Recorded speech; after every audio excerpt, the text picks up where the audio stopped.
menjelaskan pengertian fonem dalam pembelajaran bahasa Indonesia.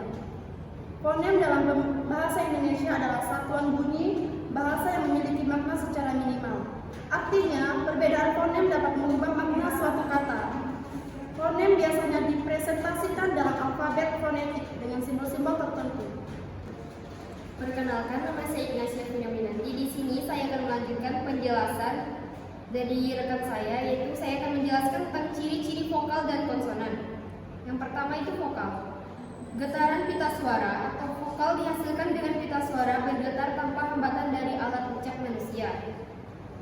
Ciri-ciri kedua, posisi lidah. Posisi lidah menentukan jenis vokal, ada vokal depan, tengah, dan belakang. Misalnya, vokal depan adalah I, vokal tengah adalah E, dan vokal belakang adalah U. Yang ketiga, posisi bibir. Posisi bibir juga mempengaruhi vokal. Misalnya, bibir bulat menghasilkan vokal seperti O dan U, sedangkan bibir tidak bulat menghasilkan vokal seperti I dan E. Kemudian yang keempat, ketinggian lidah. Ketinggian lidah menentukan apakah vokal adalah vokal tinggi seperti I dan U, vokal tengah seperti E dan O, atau vokal rendah seperti A. Kemudian ciri-ciri konsonan. Yang pertama, tempat artikulasi. Tempat di mana suara dihasilkan di dalam mulut. Misalnya, konsonan bilabial atau dihasilkan dengan dua bibir seperti P dan B. Dan konsonan alveolar yang dihasilkan di alveolus seperti T dan D. Kemudian ciri-ciri yang kedua, cara artikulasi. Cara udara dikeluarkan atau dihambat. Misalnya konsonan letuk atau plosif seperti P dan T. Konsonan gesek atau frikatif seperti F dan S. Dan konsonan senggau atau nasal seperti M dan N. Ciri-ciri yang ketiga, getaran pita suara. Konsonan dapat bersuara atau vibrasi pita suara atau tidak bersuara. Misalnya B bersuara versus P tidak bersuara, D bersuara, dan T tidak bersuara. Kemudian ciri-ciri yang keempat, aliran udara.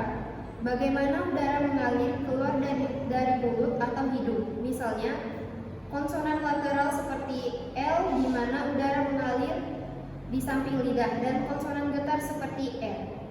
Baiklah, dengan memahami ciri-ciri ini, kita bisa mengidentifikasi dan membedakan berbagai jenis vokal dan konsonan dalam bahasa Indonesia maupun bahasa lainnya. Baiklah, sekian penjelasan dari saya. Terima kasih. Perkenalkan, nama saya Hermina. Di sini saya akan melanjutkan materi dari rekan saya, yaitu bagaimana proses terjadinya bunyi fonem dalam bahasa Indonesia. Proses terjadinya bunyi fonem dalam bahasa Indonesia melibatkan beberapa tahapan, mulai dari produksi bunyi oleh pembicara hingga pemahaman bunyi oleh pendengar. Berikut adalah tahapan-tahapan tersebut. Yang pertama, produksi bunyi. Proses dimulai ketika pembicara menghasilkan bunyi-bunyi dalam bahasa dengan menggunakan alat ucapnya seperti lidah, bibir, dan langit-langit. Yang kedua ada transmisi bunyi. Setelah bunyi-bunyi dihasilkan oleh pembicara, bunyi-bunyi tersebut ditransmisikan melalui udara atau getaran suara ke pendengar.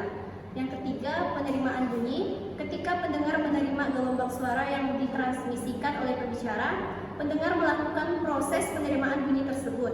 Yang keempat, pemahaman makna. Setelah fonem-fonem diterima oleh pendengar, proses terakhir adalah pemahaman makna dari fonem-fonem tersebut. Proses-proses di atas menunjukkan bagaimana bunyi fonem terjadi dalam bahasa Indonesia, mulai dari produksi oleh pembicara hingga pemahaman makna oleh pendengar. Baik, terima kasih. Di sini saya akan menambahkan hasil kerja kelompok kami. Perkenalkan, nama saya Fitriani Skagoretti. Di sini saya akan menyampaikan materi mengenai vokal dalam fonem. Pengertian dari vokal dalam fonem adalah suara yang dihasilkan ketika aliran udara dari paru-paru melalui pita suara dan rongga mulut tidak terganggu oleh penyempitan yang signifikan di saluran vokal. Vokal memiliki peran penting dalam bahasa karena seringkali menjadi inti dari suku kata. Berikut adalah beberapa aspek penting mengenai vokal dalam fonem. Yang pertama, jenis vokal.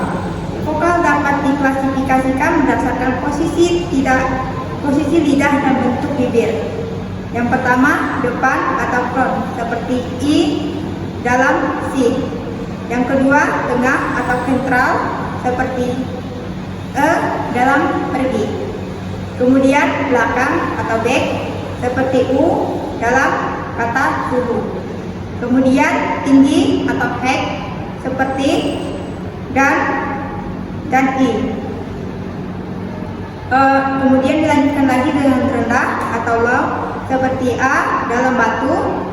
Kemudian tengah atau mid seperti E dalam set dan O dalam bot. Kedua adalah vokal monoptong dan diptong. Monoptong adalah vokal tunggal dengan kualitas suara yang konstan, misalnya A, I, U. Kemudian diptong adalah gabungan dua vokal dalam satu suku kata yang menghasilkan perubahan kualitas suara, misalnya AI dalam santai. Ketiga, fungsi fonemik vokal. Dalam fonologi, setiap vokal berfungsi sebagai fonem, yaitu unit suara terkecil yang bisa membedakan makna kata. Misalnya perubahan dari I ke U dalam kata diri ke burung mengubah makna kata tersebut. Kemudian dilanjutkan dengan vokal dan bahasa. Setiap bahasa memiliki inventaris vokal yang berbeda. Bahasa Indonesia misalnya memiliki 5 vokal dasar, yaitu A, I, U, E, I, dan O. Kemudian yang terakhir adalah transkripsi fonetik. Artinya dalam transkripsi fonetik ini vokal ditandai dengan simbol tertentu untuk menunjukkan cara pengucapannya.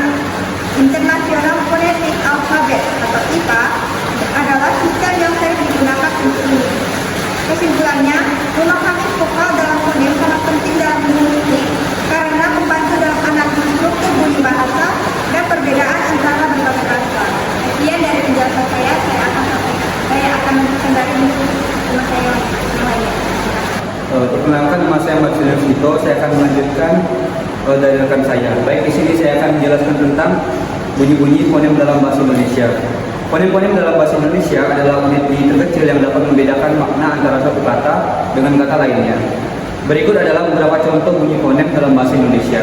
Yang pertama adalah bunyi vokal. Yang pertama adalah vokal tunggal. Vokal tunggal A, E, I, O, U. Sedangkan kota diftong A, I, A, U, E, I, O, I. Yang kedua adalah bunyi konsonan. Yang pertama adalah konsonan hidup. B, D, G, J, I, M, N, N, G, R, S, S, E, W, dan Y. Sedangkan konsonan mati K, P, T. Setiap fonem ini memiliki peran penting dalam membedakan kata-kata dalam bahasa Indonesia. Baik, sekian yang dapat saya sampaikan. Untuk kelas selanjutnya akan dilanjutkan dengan saya. Terima kasih. Baik, perkenalkan nama saya Sumur Fitri. Saya akan melanjutkan penjelasan dari kelompok saya, yaitu contoh vokal dan konsonan. Vokal adalah bunyi bahasa yang dihasilkan tanpa adanya hambatan di mulut atau tenggorokan. Mereka adalah A, E, I, O, dan U. Ketika Anda mengucapkan mereka, suara keluar dengan lancar tanpa adanya hambatan seperti bibir atau lidah yang menyentuh. Konsonan di sisi lain melibatkan hambatan bagian mulut atau tenggorokan dalam membentangkan bunyi.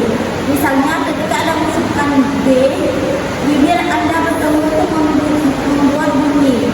Konsonan dapat berubah bunyi yang bersuara seperti D, D, atau G, atau tak bersuara seperti K, S, atau T. Mereka membantu membentuk struktur kata dan memberikan kejelasan dalam pengucapan. Baiklah, sekian contoh dari saya. Selanjutnya akan dilanjutkan oleh rekan kelompok saya. Terima kasih. Baiklah, di sini saya akan menyimpulkan bunyi fonem dalam bahasa Indonesia memiliki peran penting dalam membedakan makna antara satu kata dengan kata yang lain. Fonem-fonem tersebut merupakan unit bunyi terkecil dalam bahasa Indonesia yang digunakan untuk membentuk kata-kata.